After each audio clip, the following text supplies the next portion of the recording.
What's going on, TTC? New Rod Report. I've been gone for a minute, but I'm back. Hope everybody enjoyed their holiday and their new year. Hope it was happy and merry. I had the luxury of getting to go home for Christmas. Got to go back to Bremerton. Seattle, for those who don't know what Bremerton is. But yeah, man, I have big plans. I've been off this TTC for a minute. I had big plans on doing an extravagant video, from watching the game at my homeboy's house in Bremerton, and I was gonna do it big. But once I got home, man, it just became all about hanging out with the family and friends, and I was like, fuck TTC.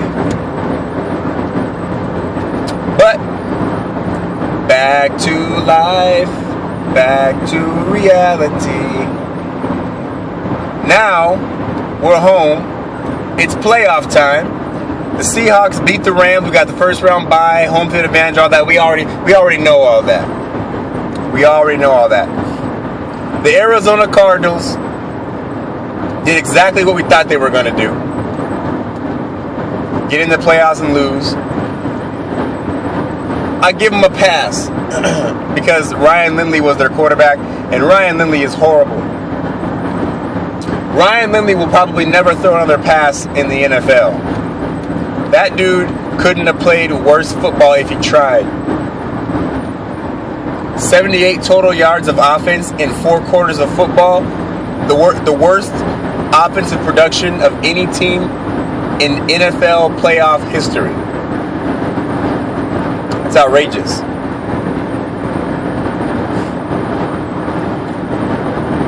So now, because of that, and Dallas beating Detroit, we got the Carolina Panthers coming to the clink.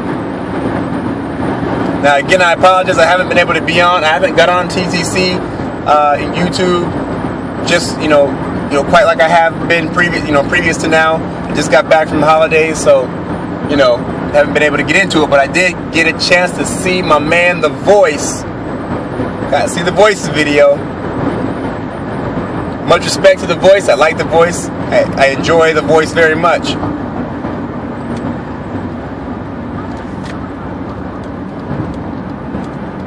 God damn, somebody's getting fucked by the police.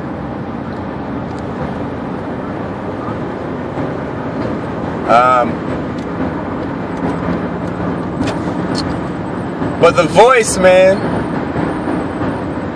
like I said, I generally agree with The Voice. The Voice knows what he's talking about. The Voice is a smart man, typically.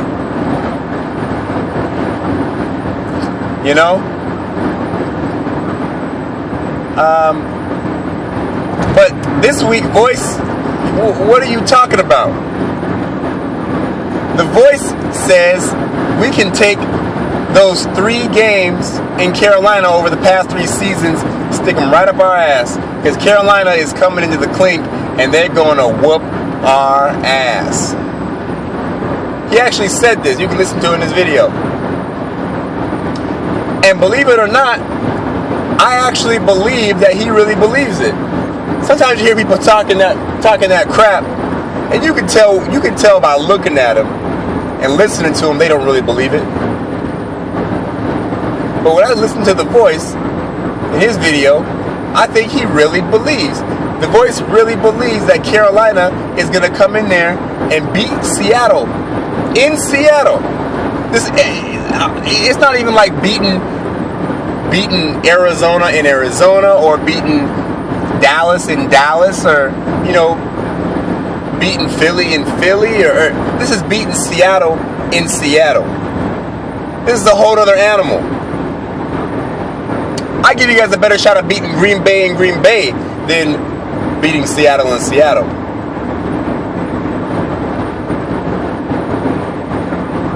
Redonkulous statements that you made, Voice. It's not gonna happen, bro. these last 3 seasons, we beat you guys by what, 4, 5, and 6 points, something like that. That's at your house. Now, the most recent game, if I'm not mistaken, the score didn't really suggest the domination that the Seahawks, had over you guys. We really did dominate you in that last game. The score didn't suggest it, but it really was. If you watched the game, you knew what was going on the whole game.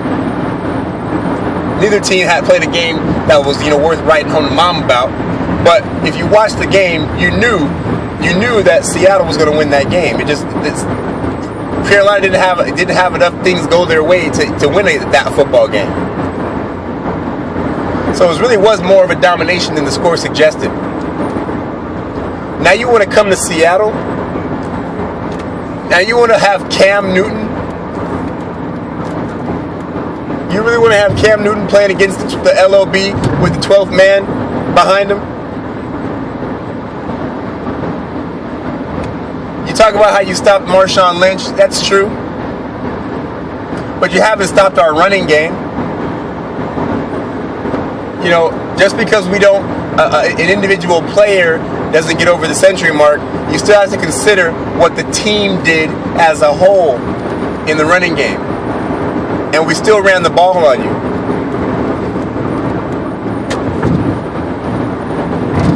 It's not going to happen.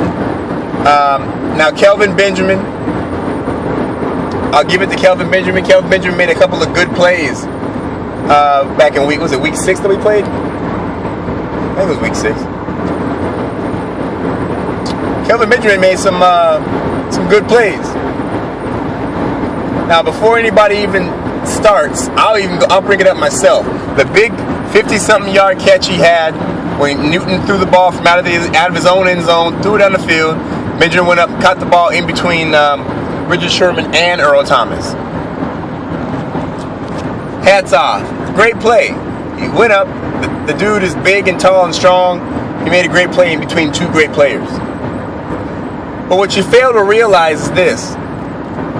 Yes, Kelvin Benjamin made a great play on that one play. On that one play.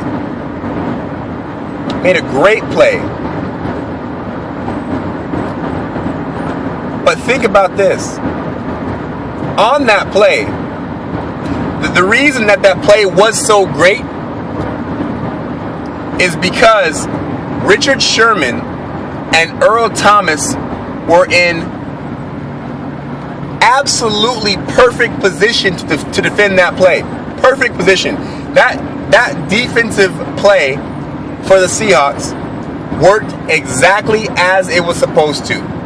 The corner was there, the safety crashed, and they met all at the ball at exactly the same time. 99 out of 100 times, that play goes the other way. At the very least, an incomplete pass, and probably an interception. That ball went right in between Richard Sherman's hands. Okay? That play was played to perfection by those 2 members of the LOB. Now, how many times are you going to get, son on the dog's ass lucky in this game coming up in Seattle? Right? They say even the dog's ass gets a little bit of sunshine every now and then. Well, that was it. That was the dog's ass getting a little bit of sunshine. That was a perfect play by the defense. It just went the other way. It was a one-off. It just went the other way on that way. I won't go as far as to call it luck because Kelvin Benjamin is talented, but that play's not happening multiple times. So before even anyone, I know people are going to bring it up in the comments, so I'm going to nip it in the bud right now. That play, go back and watch it. Play couldn't have been played any more perfect, and those plays aren't going to happen. I don't care who you are, Kelvin Benjamin, Des Bryant, doesn't matter. That ball falls to the turf or it gets picked off 9 times out of 10. Your running game will be nothing. It never has been against us. Whether you're talking about your running backs or you're talking about Cam Newton can't do shit against our defense. You really have nothing going for you in this game, unless, of course, everybody on the Seahawks team contracts, fucking SARS mad cow disease or something between now and Saturday. Unless that happens, that'll be it for you guys. Congratulations on your season. I big up to Carolina for getting to the playoffs. I want to draw a little bit of attention to everybody to the fact that if you remember at the beginning of this season, I'm pretty sure I said it in at least one video, and you catch that I was in the hangouts with RTP and everybody, Saints Uptown and most of you NFC South cats. I told you guys that Carolina was going to come out of the South. I said it and I said it again. RTP called me a fool. They were questioning my knowledge of football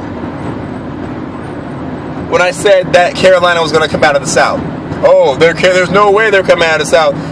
They've only gotten worse. They have no receivers. T. Smith is gone, and New Orleans, made their defense better, and Atlanta's going to be there, and yada yada yada yada.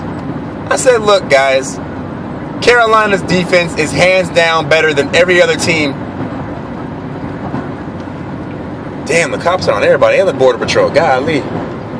Anyway, Carolina's defense is hands down better than everyone in the NFC South.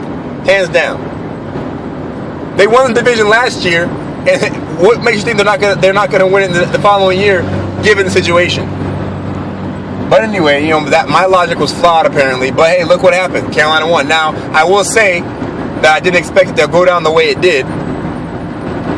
But I didn't think it was gonna be 7-8-1. But whatever.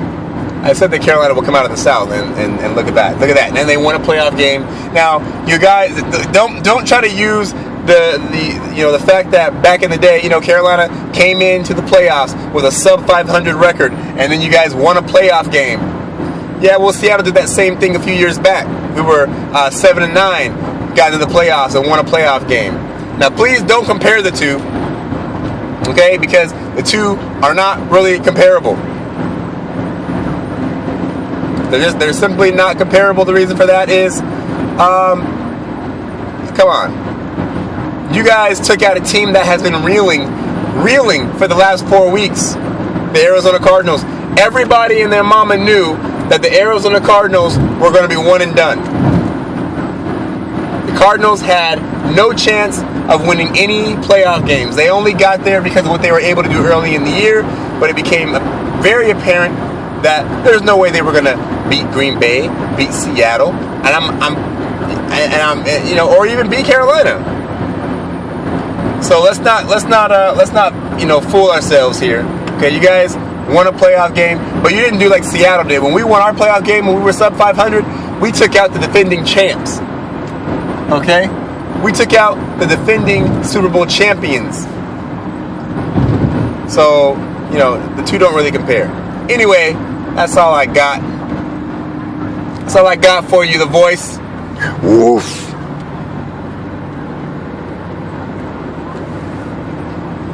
I'll see what kind of videos I see between now and Saturday morning. Then the game's in the morning. No, the game's in the evening. Saturday evening. That's all I got. Fuck the Carolina Panthers. Go Hawks.